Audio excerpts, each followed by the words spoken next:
Let's jump right into it. Joining me now, Minnesota Wild analyst, reporter extraordinaire, handicapper, elite Canterbury Park paddock attire, especially when it's a beautiful spring or summer day down in Shakopee, and also lifelong Broncos fan. There's a lot to the resume of one Kevin Gorg, and he's with me now. How you doing, Kevin? No, I'm doing great. I love that you teed up the Canterbury Park attire because it's just a few months away, and we'll be back outside in the warmth and sunshine, even though it doesn't feel like it right now. You might think that I'm being sarcastic about it, but when you're popping on the TV with Angela and you got that like one of those Hawaiian, like those Tommy Bahama style shirts, it's incredible. So I just gotta give some appreciation where it's absolutely due. And that's why, and I'm glad you're joining as you are about to head to Edmonton here, because we got to give some appreciation to a regulation victory for the Minnesota Wild in that 4-1 W. Little grinder until things opened up on the power play goal. What'd you love about last night at Grand Casino Arena? Well, I love that they took care of business. I think John Hines put it best when we talked to him in the post-game presser that not every game is going to be a Picasso. He was not happy with the first two periods. And I think he made the point, Nordo, that there was a lot of, cute plays and east and west. And I know that drives him bananas. And, you get those two quick goals early. You're playing a bad hockey team who's in the middle of a losing streak. And you're in the dog days of the season. I really thought it was Philip Gustafson against the world from that point on until the final 5 or 6 minutes when they got those power plays. And then their star players seemed to elevate their game and put it away. But I think if you're really handicapping where the Wild are right now, there's about a 99% chance, if you look at the analytics, they're going to play Dallas in the first round of the playoffs. It's not changing. It's what it is.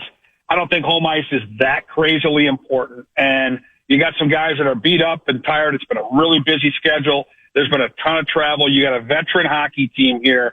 I truthfully feel they're trying to get to the break here.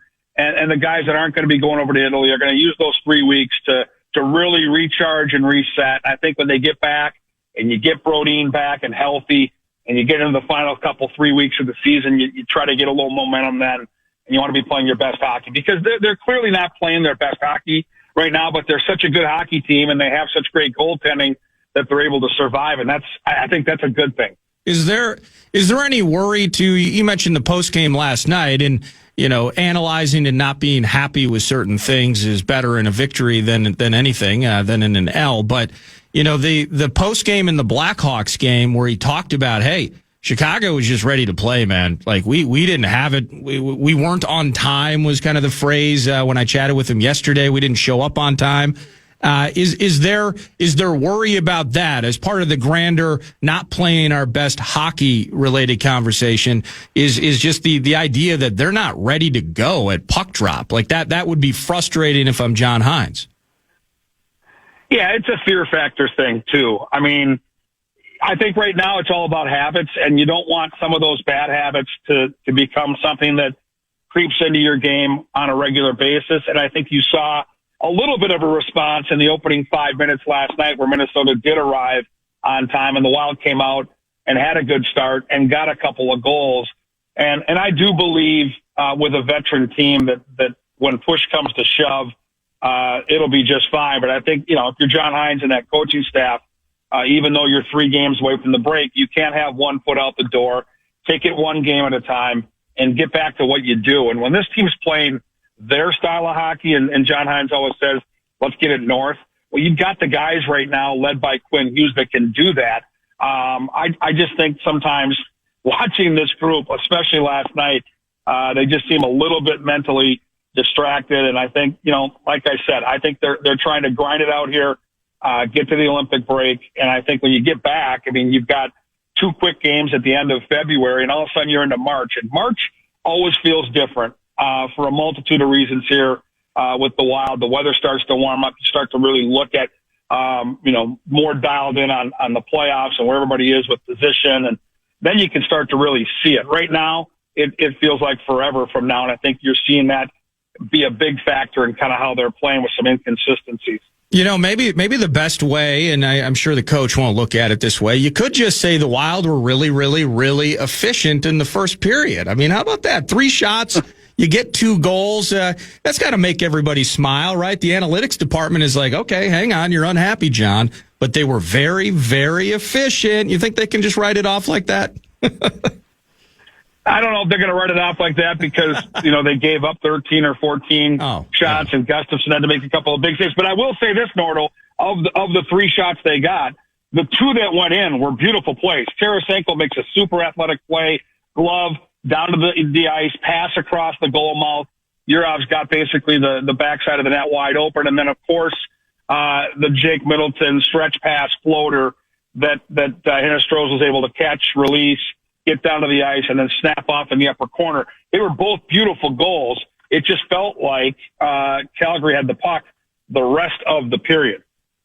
You mentioned Hinostroza, just focusing on him, not necessarily the goal, but I don't know. You probably, of course, you remember this. Just a couple weeks ago, Gorgie, he's getting chewed out. It was a polite and assertive on ice conversation that I saw the head coach having with Mr. Hinostroza at Trio when we were doing Vox in the Box ahead of the Jets game. He's gone from healthy scratch to having moments like that. It's nice to get a little jump from a guy like Vinny. Yeah, I think the message was pretty clear, and he's got to use his speed every night to be effective. He's not going to run guys over. He's not going to be Joel Eriksson and go to the net front and cause chaos. He's one of the faster players in the league. Our data analyst on the broadcast last night, Mike Kelly, who does just an awesome job, kind of put that into numbers, just how fast this guy can be. And you saw, Nordal, some of that separation speed in that play through the neutral zone, and kudos for Jake Middleton to not only see it develop, find a guy that's got space on the weak side, but then make that crazy lengthy pass midair to him to get it over what Calgary was trying to do, which was kind of clog up the middle of that neutral zone. So, yeah, Hinostroza's got to use his speed. He's got to get in on the forecheck. And I think Minnesota's just got to simplify things. They're going to Edmonton. They're super fast. They're super skilled. Then you come home for a Monday night showdown with Montreal. If you haven't watched them play, they're incredibly good. Robbie Rosenhaus right now probably blushing as we say that. They really look like a team on the come led by Cole Caulfield. So back-to-back games where you're going to be playing teams with speed and skill. John Hines always talks about it. When we're playing North, we're able to get that puck in down low and use our physicality to get to the forecheck. Minnesota's a great cycle team, one of the top cycle teams in the league, but it felt like last night they kept on trying to make these crazy east and west plays, and it's like, get the puck in, go to work, and get it done. And I think these next 2 games, because of that fear factor, because of who you're playing, I think you're going to see the Wild try to really simplify things. The penalty kill the last 2 games, 5 for 5 against the Blackhawks, 3 for 3 last night. As an outsider, I'm looking, okay, well, Calgary's power play has been mostly hideous this year, but in terms of the PK, and it feels like that's been an issue over the last month and change. You can take me deep if I'm wrong on that, but it was something that started strong and kind of has faded for a bit. Is there an opportunity here, even in this little 3-game stretch into the Olympic break? Like, let's end this thing and get into the pause, just being absolutely locked in on the penalty kill? Well, you're right about one thing. It's been bad all year in St. Paul. We had a crazy stat a couple weeks ago on our broadcast. They, at the time, had the number 1 penalty kill on the road in the National Hockey League, and they were 32nd on the penalty kill at home. And I have no idea how that plays out. I've never seen anything like that. But the bottom line is, on this homestand, their penalty kill was really good. And I think you want to make it so it's predictable for the goaltenders. And I thought Jesper Wallstedt against Chicago, specifically in overtime, made a couple of really big, timely saves. And I thought Gustafsson was their best penalty killer last night. You're trying to do it right now without maybe your most important penalty killer in Jonas Brodin, and he's not going to be here for the next 4, 5, 6 weeks. So you've got to kind of adjust. And you saw Damon Hunt get some time on the penalty kill last night. I thought he had a terrific game, but specifically when asked to jump into that penalty kill situation, he was fantastic. And they need him right now to be that guy, because I don't think John Hines wants to put Quinn Hughes out there a ton on the penalty kill, getting in the way of shots. He's not the most physical player in front of the net. He does a lot of things unbelievably well, but I don't think they want him there a ton especially here down the stretch. So Damon Hunt and his development and the confidence that he's playing with is kind of under the radar, but it's super important right now with Brodin on the shelf. How important was that? My Rube-like idea the last several weeks has been love what Boldy's doing, love what Kaprizov is doing, but I need Tarasenko to go on that spell like he did a couple weeks ago. I need Marcus Johansson kind of returning to form, started pretty hot, kind of might be career best type season from a statistical standpoint, kind of cooled off a little bit. I need JoJo and happy on his Olympic inclusion and all of that, but you see Hinostroza, you see Urov find the net. It was Spurgeon getting a goal in the big game tire the other night. But it was kind of nice just, oh yeah, that's right. We still have Matt Boldy, sweet power play tally, and then Kaprizov, I mean, it's an empty netter, but all the same, the secondary scoring matters, but just loved seeing Boldy and Kaprizov at their best in moments last night too. Yeah, and I think it's great for the Wild when they're feeling good and pucks are going in, because when it gets right down to it, Nordo, if this team is going to make a cup run, and I think they're good enough to do that, your star players have got to be at their very best. And I don't think it's possible for any team in this league to make a run without their go-to guy stepping up. And we've seen it the last couple of years with the team Minnesota's going to see tomorrow night. Draisaitl and McDavid have been able to elevate their game in the playoffs, and they're a 1-2 tandem that's top 5 in the league. Boldy and Kaprizov right now are a top 5 1-2 tandem. They've combined for 58 goals. They're on different lines, which is so important, especially when you're on the road. And they're both star players that can score goals. Supplemental scoring, depth scoring is always going to be something you need to have. But if you're going to consistently win and be a cup contender, star players have to be who they are. And so you're right. Getting those guys to feel good, to continue to see that puck go in the net is huge for the Wild. So I got Kevin Gorg, FanDuel Sports Network North, right here, 9 to noon, at Gorgamatic21 via X. Follow him as we all do. Love him as we all do. I get this text from a buddy. This is, let me see here, just about 20 minutes ago. Gorgie has to know where Fleury is practicing in advance of the call-up. Wonder if he still has it. Ha ha. So I'm just getting this from all angles, Gorgie, that we have to trade Wallstedt and that Marc-Andre Fleury still can play between the pipes on a nightly or somewhat just reserve capacity for the Minnesota Wild. What say you about trading the Wall of St. Paul? He just got a freaking nickname. We can't give up on him yet, right? Boy, it's a really tough spot to be in if you're Bill Guerin. And personally, I don't want to see the Wall of St. Paul go anywhere. I love the kid. I've been lucky enough to cover him and know him from the day he got here and see him develop and work hard and have some setbacks in Iowa, now overcome that and really find his game this year. He's an unbelievably cool kid. Bill Guerin doesn't have a lot of chips to play here. And if he believes, and it's Billy Guerin and his staff's call, that they need a frontline center, and I know the name of Vincent Trocheck and Ryan O'Reilly continue to percolate here, then you're left with Philip Gustafson and what else? And so I don't know if the timing was right, but I did yesterday just wrap up in the locker room getting some sound for our broadcast, run upstairs, and there's Marc-Andre Fleury, bumped into him and had a 5-minute conversation as he was getting set to take the ice at the tail end of practice and take some pucks. And I just said, what's it like to get out here once a week? Do you still have your timing? He's like, no, not as much as I used to. He goes, I just miss it. I miss competing. And I did find that interesting. And I think, clearly the Wild have got to take a look at all their options in early March. That trade deadline will come quick once we get back from the Olympic break. And, in a perfect world, they stay right where they are, right? I think they're good enough right now to compete. But if Bill Guerin deems that they've got a guy out there and an opportunity, they can take them to another level. And it's such a difficult landscape in this division when you're going to have to play Dallas and then likely Colorado in that second round. That's something they've got to kind of weigh in. And they've developed this kid. He's a first-round draft pick. I don't want to see the Wild give this guy away for a rental. It's got to be somebody that you can have stick around here and make a real difference. But I'm really torn because I think you've got something special in Jesper Wallstedt. We know what we've got in Philip Gustafsson. And I think the one time, Nordo, we've seen a cup run or at least a run to the Western Conference Final in this organization. They did it with two goalies, ironically, and two guys that played off each other so well in Rolison and Manny Fernandez. And we've seen it work so far with these two guys, too. So I'm really torn. Well, and that's where I'm glad you mentioned the Manny Fernandez and Mr. Rolison, because I'm thinking now you look at why am I completely blanking? It's Bobrovsky, excuse me, with Florida. So you look at the Bobrovsky type, you think about Vasilevsky in Tampa. I just like saying Igor Shesterkin, and I know he's been as shut down as it gets at times. I don't know how his current season's going. But then I look at the best in the West.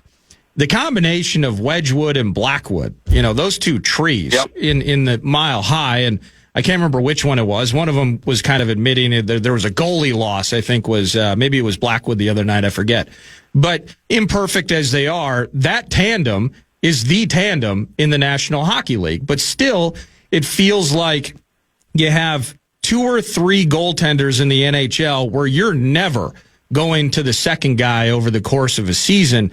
The rest of squads need that secondary option. That lends to the idea. First, you gotta tackle a Western Conference juggernaut in the Dallas Stars, as you mentioned earlier. But the idea of pulling out and then whatever that option is secondarily, probably not Marc-Andre Fleury at this stage. That is very scary to me from the concept of giving up that asset, not just for the future, but even for the now. If the goal is that you're a frontline center away, that's not going to help if you get a little leaky on the back end. Yeah, you're right about that. And Marc-Andre Fleury is he's a Hall of Famer. He's a 3-time Cup winner, but he's also a guy in his 40s. And so if you make a move and Gustafsson's your guy and he has any type of injury, does that still give you a chance to continue on? And we all love Marc-Andre Fleury, adore him, basically, and what he can do.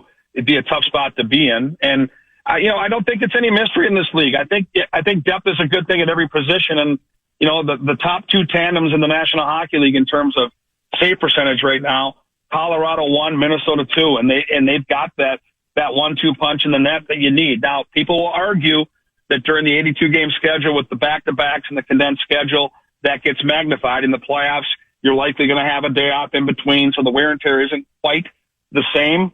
But, this is Philip Gustafsson here. And last year in both the Four Nations face-off and that playoff series against Vegas, he couldn't finish games in big games, including Game 6 in Las Vegas, or Game 5, the infamous game where the Wild thought they had the lead and then it was deemed offsides with Nyquist. Yeah. Remember, Marc-Andre Fleury was in goal for that overtime winner.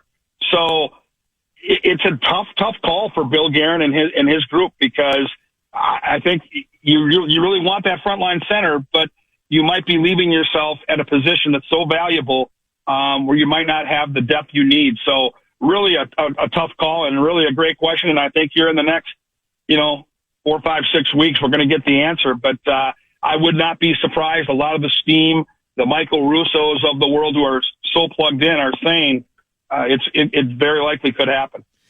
A couple more for you here, and I'm going to deviate from hockey. So hockey, we got Edmonton tomorrow. It's a 9 p.m. It's a later game. You're going to find probably a movie theater tonight or something to hang out in. First of all, is Edmonton a fun town? I've always heard Calgary, the beauty of that city and the doldrums and the generally droll nature of Edmonton. Is that accurate?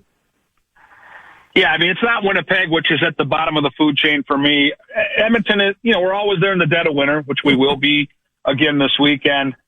There's enough to do. There are enough bars and restaurants, and there is a movie theater close to the hotel, which I likely will be attending tonight. But no, it's not one of my favorites, outside of the fact that back in the day, Northland's Coliseum was a rink that I grew up watching on TV, Wayne Gretzky, the greatest player in the world. And then now I get to go watch Connor McDavid. It's always full. It's always electric up there. It's a great place to watch a game. But there isn't a lot to do in Edmonton. So no, it's not something I would seek out on my own. To your Broncos. So we're firing the offensive coordinator's a scapegoat. The kid QB hurts his ankle, and the head coach is clearly in a tough spot. How'd you take it as you're watching the New England Patriots advance to the Super Bowl while your Broncos and their season is over? I'll be honest with you. I love Bo Nix. I do not love Sean Payton. And I've been on this show with you and PA enough. Yep. Where everybody that listens knows I'm not a big fan of Sean Payton.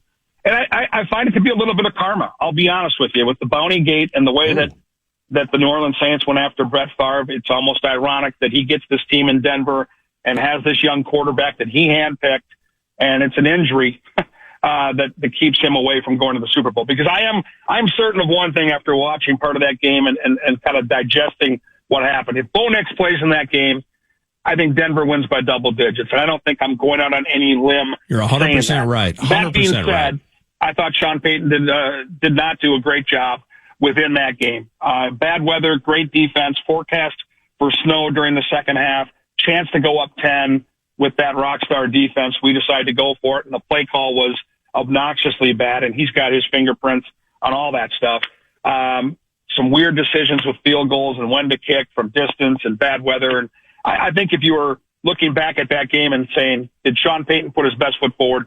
Probably not. I don't think it mattered, Nardo, because even if Denver eked out that win against New England, they would have been a 9 or 10 point underdog against a really good Seattle team, and with a quarterback that really isn't ready for prime time. In a controlled environment with good weather, they would have got clocked in the Super Bowl. For all intents and purposes, their season was over as soon as Bo Nix announced that ankle injury after that crazy win where they probably were lucky to beat Buffalo. So great season. Love Bo Nix. Sean Payton, though, up to Sean Payton things, not making any friends. And I'll put it this way. I put up with him. I've always loved my team, and he'll come and go, but I'll always be it'll be my club forever. You could have gotten a little bit of a replay. I don't know if you recall. Remember the Seahawks-Broncos Super Bowl? Was that at MetLife?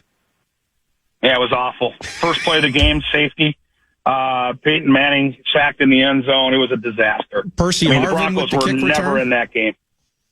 Didn't Percy have a special teams touchdown or something like that day too? Yeah, I don't want to talk about it, but you're right. Fair enough. I'm sorry. Look, you know how I'm a Vikings fan. I mean, I got one quarterback that my team reportedly wanted to trade up and draft. The other quarterback was wearing my jersey a year ago. I apologize for trying to tear you down to, in some ways, make myself feel better. Have fun in Edmonton, man, and I just always appreciate the chance to talk with you, and we'll catch up again soon. All right. Nora, always good to hear your voice. Thanks for having me on, and have a great weekend ahead, buddy. Yeah, you too, man. That is one of the best. It's Kevin Gorg at Gorgomatic 2-1 via the X Machine, and you catch him on FanDuel Sports Network North covering the Minnesota Wild. The Wild with the 4-1 dub last night, and jokingly with the coach yesterday. It's just like, hey, 21 overtime / shootout games. Each of the previous 3 at home. Going to the extra time, if you will, the OT frame, and just how exhausting that can be. I believe the 21, by the way, is most in the NHL. Can you just freaking win one in regulation? And they handled business last night, although Calgary's kind of I mean, I don't want to say it's a dirty game in terms of like they're underhanded things. They're just dirty game, like just meat grinders of affairs with the Flames, who are not a good team, so they kind of have to win those games. Is that kind of the vibe? They're a scrappy, gritty team. Yeah, you're not just going to get a free 2 points from them. No, and just whether it was 2-0 at home a month and change ago, and then you're 0-5 on the power play when you played them up in Calgary, and then even last night you love the PK shutting it down. You finally get over the hump with the advantage with the Boldy goal. But nothing's easy against those Flames. So thankfully, Wild in regulation last night. Now let's just go beat Draisaitl. Let's go beat McDavid. Why not? And that's up next tomorrow. Late night hockey right here on your home for Wild Hockey, the Fan. Next, we're going to continue the hockey conversation. In fact, with Joe O'Donnell, voice of the Minnesota Wild. He watched it last night. He watches all of them. And he gets to sit next to the great Tom Reed. He's gonna join me next, and then at 10:45, a late edition, I'm going to check in with Twins Daily, the Twins geek, John Bonus. The news that Derek Falvey and the Minnesota Twins have mutually agreed to part ways. I'm going to get a few minutes with Bones on the line. We'll do some news. And then Johnny Krasinski of The Athletic at the top of the hour. It's Nordowin for PA 9 to noon, and we got a cash giveaway. That we do. The fan wants to give a shot to win those bonus bucks in the National Cash Contest at KFAN.com. The keyword is gold. The keyword is gold this hour. KFAN.com. Keyword gold.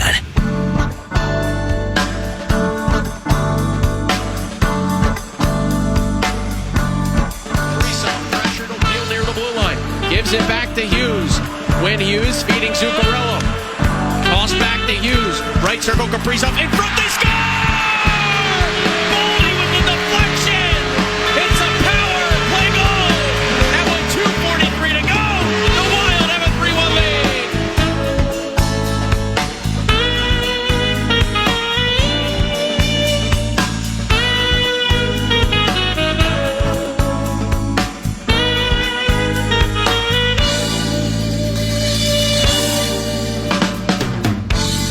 That was the voice of Joe O'Donnell, your voice for Minnesota Wild hockey right here on the Fan, and he joins me now. How are you doing this morning, Joe? Great, Nordo. Thanks for having me, buddy. As always, a pleasure. No, thank you. It must have been nice. You got home a little bit earlier last night. Team decided just to handle business in the first 60. It was a nice one. It was a rarity. 3 straight prior had gone overtime or shootout. I think 10 of 17. I think the fans and the Wild players and staff probably getting used to needing more than 60 minutes. But you have a team like Calgary that's struggling. Important to take care of business. It wasn't pretty. I love John Hines' quote after the game saying, you know, when you have 82 games, they're not all going to be Picassos. But 2 points and a regulation win, which is obviously one of the tiebreakers. The Wild don't have a lot of those. Should it come down to it at some point, the more of those you can stack, the better. Yeah, I was talking with Kevin Gorg last segment, and just kind of the starting to become resigned to the idea that it will indeed, you know, however this plays out, you want to play well into the pause, come out of the pause, it's a sprint to the playoffs, etc. But just kind of becoming resigned that one way or another, it's going to be the Dallas Stars. Is it starting to kind of feel that way for you as well? Well, I mean, you don't have to be a mathematician to sort of piece that together. But Gorg's been on that train for a while now. I've been pushing back on him a little bit. You know, I think, you know, again, the odds are the 2-3 matchup is going to be Dallas and Minnesota. But a lot can change. I mean, we saw last year after the Four Nations face-off, the Wild went just one game above 500 because of injuries mainly. They needed until 20 seconds left in the last game, as you're well aware, to punch their playoff tickets. So I know they have a cushion. I know it's a bigger cushion than last year. I know there's some teams underperforming in the Western Conference, but I don't like to get too far ahead of myself because I know there's, you know, going to be 25 games left after this break or whatever it is, and it's going to be a sprint to the finish. What has stood out to you in terms of this team over the last few weeks? Because different people will take it different angles. Whether it's goaltending hasn't exactly been as elite as a certain stretch earlier in the season, the injury woes, not starting games fast. Like, what has stood out to you if someone was to say, man, hockey team's not playing their best hockey right now? What direction would you first point to? Probably just the defensive side of things. You know, the glass half full approach is, hey, they're getting a lot of points, right? Even if it's the 1 point variety, the overtime or shootout loss. But, you know, 5-1-1 in the last 7, right? So it's like, are they playing that badly? But I think defensively, last night was the first time in the last 10 games that they gave up less than 3 goals to their opponent. So that's a good sign. You know, you're going to play some tough teams coming up here that can score goals, beginning with Edmonton tomorrow night, then Montreal, Nashville. I think right out of the break is Colorado and Utah. So I'm hoping that they can continue to play the right brand of defensive hockey. And with good health, I think this team will trend in the right direction and get back to where they were for that 6-week span where you could argue they were, you know, one of the top 2 or 3 teams in the league. And some of it will come down to goaltending, the consistency there between the pipes. When, you know, most teams are having success, their goalies are making that extra save or 2 a night, having a .905 or better save percentage. And when your team's struggling or giving up too many grade A scoring chances against and the goalies aren't bailing you out, that's when you give up 4 and sometimes you need 5 or more to win, and that becomes more difficult on a team. Do you think in some ways, John Hines, I mean, he wants Edmonton to go the right way. He wants to come home and beat Montreal, et cetera. But this little 3-game stretch into the pause, I think the coach in some ways like, man, I think we could use this break. You think that is somewhere in his head, despite, of course, the current focus game by game? I think you got to go one game at a time, right? You can't look too far ahead. I asked Vinny Hinostroza about that last night on the post-game show. Like, I know it's a cliche, but do you start looking at the break? And I thought he had a really good answer about, like, you know, they're in such a rhythm right now with playing pretty much every other night that they don't know anything other than that. So it's come to the rink, and when you're at the rink, it's business, and get your rest when you can. But when they get to that break, you know, outside of the, you know, I guess 8-9 guys that represent their countries from the organization, the other guys are going to get some much-needed time off. Hopefully guys like Marcus Foligno can heal up a little bit. Guys that have been playing through injuries, you're going to get a lot of rest for Kaprizov, which will be huge. You know, last year you didn't have him down the stretch, obviously. So I think it's kind of twofold. It's stack these points when you can. For the guys not going to the Olympics, obviously get their time off and then get back into great playing shape. There is a little window there where they can use ice at Tria Rink and kind of ramp back up, even though half the team might not be there for some of those practices. But then the guys going to Italy, what a great opportunity for them. You just hope for good health and success, and they all come back brimming with confidence, because we've seen that. You know, you look at Matt Boldy, Nordo. John Hines will tell you the World Championship experience, the Four Nations experience, those things made Matt Boldy a more confident and better player. He was around the game's best, the world's best in those environments, saw he could do it, saw how they prepared, and it really helped them. And I think that can, you know, apply to all those guys from Minnesota that are going to go overseas. What do you do during the break? I mean, are you just you're full fan in some ways, right? For a few weeks. I mean, it's going to feel we're going to get lonely on the fan, man. I mean, we got the Howl going and stuff like that from next Wednesday. I believe you're in Nashville, and then you come right out of the break for an evening at Ball Arena in Denver. That's some serious chill time. You kind of just get to be a fan and soak in the Olympics. Yeah, and I get to be a more consistent youth hockey dad. You know, that's the one thing I miss a lot of with our three boys. It's kind of getting to the slower part of the youth hockey schedules. A lot of people out there know, starting to get the district playoff time for our kids. So I'm hoping to just be able to make more of that, maybe go skate on the outdoor rink with them, knock out a podcast episode or two, and maybe just catch up on some stuff that I've been lagging on. You know, things you want to get to and kind of cross them off the list. But it will be a nice break for anybody that's not going over to Italy, and then it's, you know, ramp it back up time and really just an absolute sprint to the finish. Yeah, 72 points for our favorite hockey team. They get the pause, they get healthy. I mean, Jonas Brodin's kind of the main health talker, right? In terms of will the Olympic break be enough for him to come back rare and ready to go too? Well, I think, you know, John Hines has kind of talked about that 6 to 8 week timeline. I'm not sure exactly when he had the procedure done, but let's just say we're into that second week now. Yeah.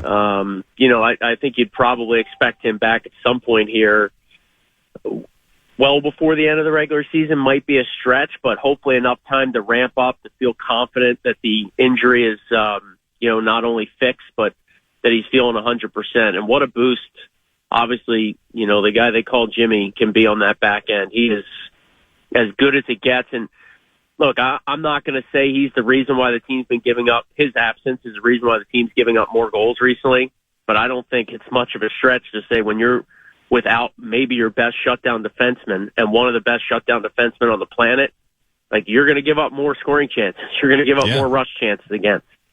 He's able to cover up so many things. And I really feel like him and Spurgeon were playing just outstanding hockey together. I know Spurgeon and Middleton have been together over the years since Jake Middleton was acquired from the Sharks a few years back, so there's chemistry there, and they play well together. But, boy, I felt like that combo, Brodin and Spurgeon, was so good with Faber and Hughes, and you had arguably one of the top 4 defense pairings in the league, and when you have Middleton and Bogosian at the 5-6, like, that's as deep as anybody in the NHL. So, again, if the Wild can get good health on the back end of this Olympic break, and get back to a brand of hockey that allows them to limit the chances against, get the goaltenders in a rhythm, they're going to be tough to beat. Hey, I appreciate you whenever you join 9 to noon, man. Safe travels to Edmonton, and we'll continue to listen to you with Tom and even Fallness and Company, Wild Radio Network. But terrific work as always, man. Have a great day. Yeah, thanks, Nordo, and everybody out there in the state of hockey. We appreciate the support on the Wild Radio Network. And when the break gets here, enjoy it and enjoy the Olympics as well. Absolutely. Take care, man. That's Joe O'Donnell. Joe O'Donnell, voice of the Minnesota Wild, and you'll get to hear him tomorrow night. A little bit later, puck drop in Edmonton with Tom Reed as the Wild. Let's just keep these winning. Why don't we win 2 in a row in regulation? How about that? Let's sprint into the pause before we start wearing our country's colors on our chests and enjoying some Olympic hockey. Local news, by the way, and we're going to pause now, come back on the front end of News to Nord. We're going to have John Bonus, Twins Daily, on for a few minutes to discuss that Derek Falvey, Pobo, for the Minnesota Twins and said organization, they've mutually agreed to part ways. Isn't like spring training just like a couple weeks away? Like, what are we doing here? Well, we're going to ask Johnny Bonus about that when we return. It's 9 to noon. Welcome back, 9 to noon. We'll get to, this is all wrapped into news, really. News of the morning from the baseball team. Minnesota Twins choosing mutually was the word used via the statement, at Twins. You can find that on X. You can find Twins Daily related content, twinsdaily.com. And of course, one of the fans' finest, John Bonus, is allowing me to steal just a few minutes now. How you doing, Mr. Bonus? I'm doing well, Nordo. How are you doing? Busy morning.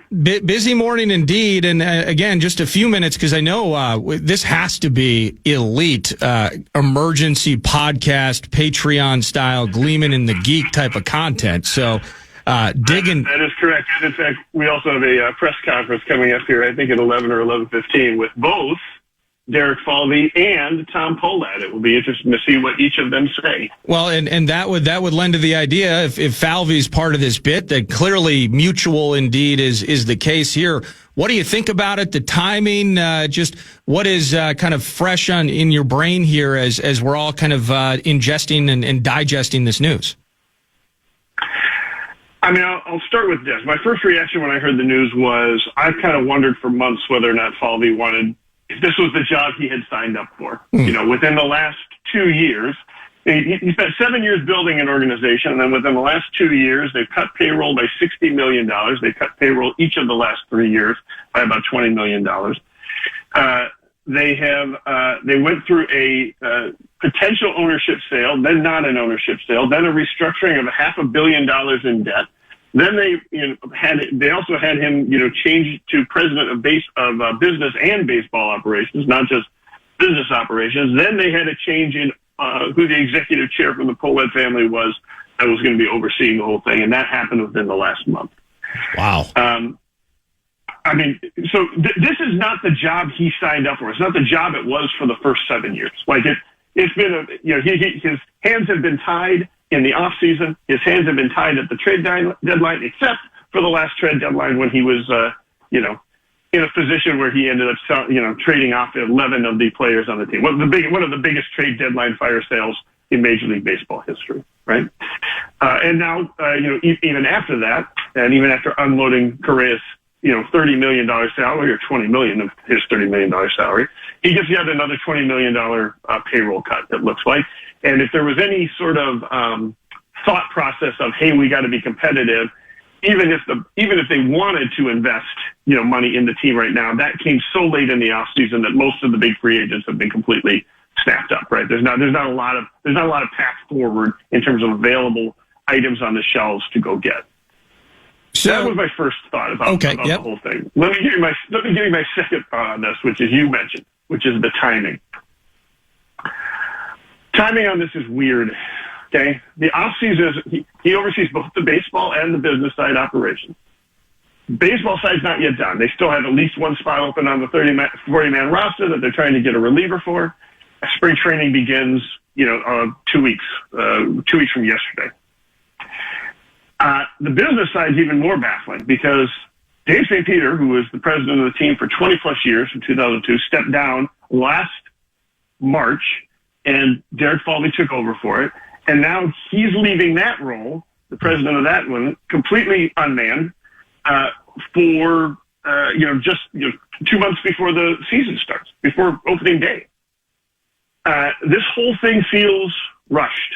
When Dave St. Peter stepped down, they announced that he was going to be stepping down as the president 4 months before he stepped down as president, right? Before Falvey transitioned into that. Yep.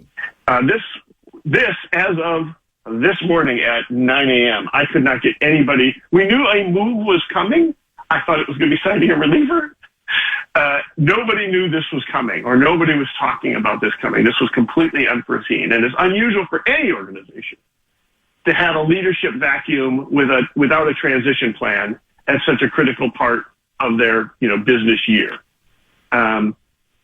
So I think despite the fact that they said this conversation has been going on for weeks, maybe it has been going on for weeks. I think it feels like there was a breaking point for whatever reason. Tom Pohlad and Derek Falvey are not on the same page, or are on the same page that Derek Falvey should not be as part of that organization. I mean, that's just, it's a wow. And it just, the way that you're building this up, and I'm just on the speculation side of things. I mean, it does feel at some point Falvey's like, I just can't work with this. I mean, is there an air of that in some ways? I mean, Pohlad, now we got, I think it's Tom Pohlad in charge of the business side, but it does kind of feel that way, Johnny, where it's just Falvey's like, my goodness, I mean, this is just awful, and I'm going to go spend time with family. Yeah, well, I mean, he's not leaving for another job. He did talk about, I'm looking forward to spending time with family. They both seem to say it's a mutually agreed upon thing, and despite the suddenness of it, and sort of the optics around it and how quickly it happened, I wouldn't be shocked if it is a mutual thing. Are you asking me if I think Derek Falvey quit or if I think he got fired? And the answer is, I don't know, maybe both. Yeah, that makes sense, yeah. And so at some point, that's a mutual decision. At some point, like, I don't really want you here, and I also don't want to really be here. So, let's agree to go our separate ways, and we'll both be fine. Is a mutual breakup is what it feels like. Yeah, indeed. Hey, thank you for this time, Johnny, on very short notice. We'll follow, of course, with the press conference and such, and then you and Gleeman, who cover all this so well, and the podcast, amazing as it is. We'll all be tuning into that later on, my man. All right, sounds good. All right, thanks, man. That's John Bonus at Twins Geek via X, and again, twinsdaily.com, Gleeman and the Geek, the podcast. Derek Falvey and the Minnesota Twins mutually agreeing to part ways, and then there's a press conference. It sounds like imminent as well. And that's where we just jump into a very truncated edition of News du Nord, brought to you by The Casino at Canterbury Park, CanterburyPark.com. Feeling the felt, poker, blackjack, and table games all year round. And live racing starting just a few months from now. Looking forward to that. Looking forward to hearing where Brett's going to take us for just a minute or two. Number 1. Well, we had a whole segment planned for it, and then the Twins news broke, and then we had to change plans, so I'll give you some time now. The Eagles have hired former Minnesota Vikings quarterback and most recently Packers quarterback coach Sean Mannion as their new offensive coordinator. He's coached for just 2 years, and I feel like offensive coordinator is such a giant leap, but he was playing quarterback for the Vikings like 2.5 years ago. Mannion's back in, passes over the middle, incomplete. That's the one. Sean Mannion. Unbelievable. The offensive coordinator. Did you... Packers, I mean, typical Packers fans, you don't even know who your individual position coaches are. You just know that LaFleur's they there. Change so often. And Jordan Love. You probably heard about Jeff Hafley, but you only knew about him after he had moved on to take the Dolphins job. That's just typical Packers fan level of knowledge as it pertains to their favorite team. Did anybody ever have a big opinion on Sean Mannion as the QB coach for the green and gold? So when I was pulling sound various weeks for Packer Preview, it only came up once that I heard in a presser. Someone asked, how's Sean Mannion doing? And LaFleur immediately is like, this guy is going to have a great future in coaching. He goes above and beyond, saying he's putting him over huge. Clearly, he wasn't kidding around, because to jump from you're just an offensive assistant to now you're a quarterback coach, all of a sudden you're the offensive coordinator of an offense that has Jalen Hurts and Saquon Barkley. So that's a pretty big jump, and I think LaFleur is correct in that. It's uber impressive. Mannion's back in, passes over the middle, incomplete. So during Kirk's tenure, and I mean, I'm not trying to revise history, but it always felt like Mannion was not there he was not with the Vikings as a backup QB to truly provide the team with its best chance to win games if Kirk Cousins was ever to miss time.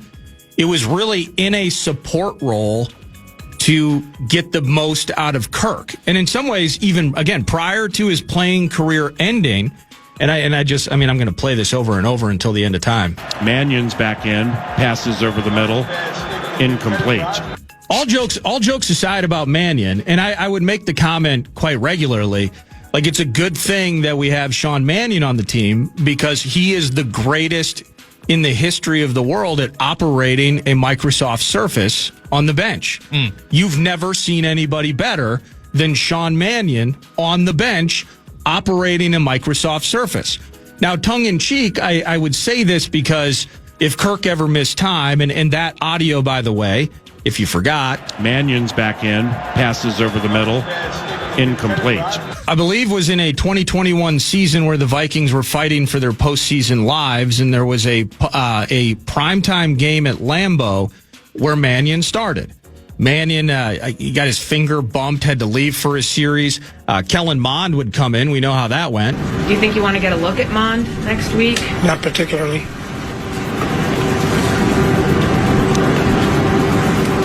Mike, why don't you want to get a look at him? I see him every day. And then after Mond would leave for that series, then Mannion's back in, passes over the middle, incomplete.